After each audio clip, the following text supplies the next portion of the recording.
So on the way I have to stop to fill fuel, and I'm going to use the fuel filter like I always do. I'll try and demonstrate, as in it's a very simple thing.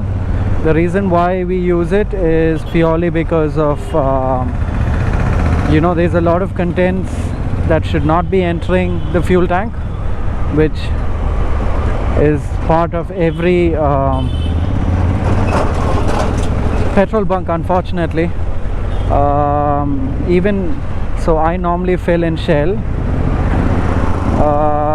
and I fill the V power, and I've always found particles, and that is something that should not be entering your bike system, so to speak.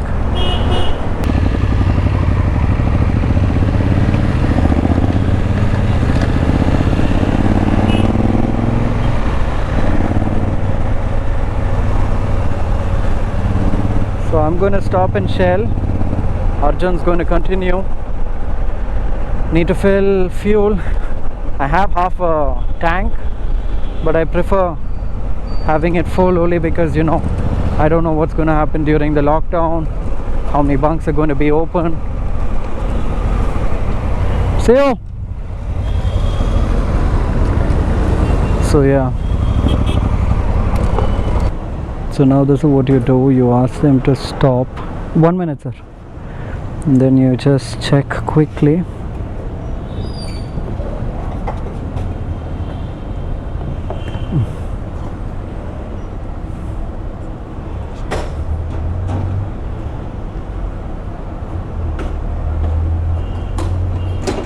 Sako.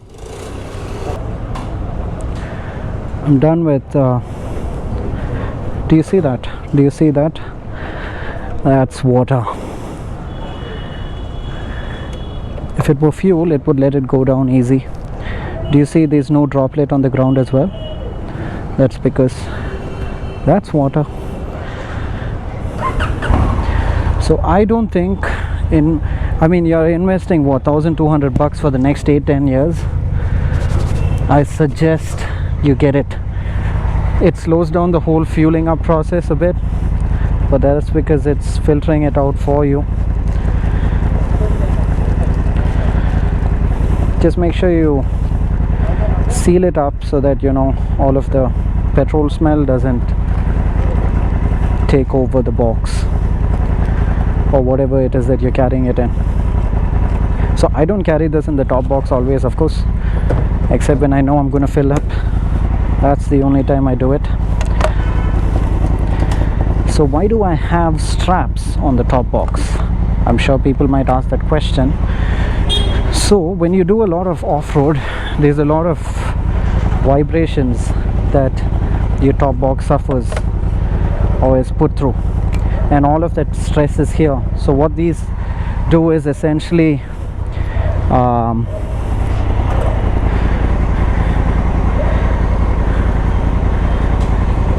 you know, spread the stress. Let's switch on this guy. What I suggest you do is use the fuel filter to make sure that you have only fuel going into your tank, because it filters out a lot of crap that should not be going through your tank. And apart from that, what I suggest you guys do also from time to time, every 500 kilometers to 1,000 kilometers, make sure that you clean your chain. So ideally how I do it is, I think I'll take a video of that this Sunday. I think everybody knows that there are enough videos on YouTube. So what I do is I use Maximus chain clean. I let that sit on the chain for about 10 to 15 minutes so that it lets the muck come off, and then I use the brush and clean it out. Then I wash it clean and I let it spin for a bit so that, you know, it's clean. Then I wipe it down and then I put Maxima chain lube. So there are two variants of the chain lube. One is the chain wax and the other one's the chain lube. So what I use is the chain wax because they tend to stay longer than the chain lube, and we've been using those products for a fair bit now, and we've had no issues with them. And then the other thing that I generally check up on is the brake calipers, just to make sure that you know, everything is a-okay. Not even before a ride, it's normally a basic check that I do every now and then.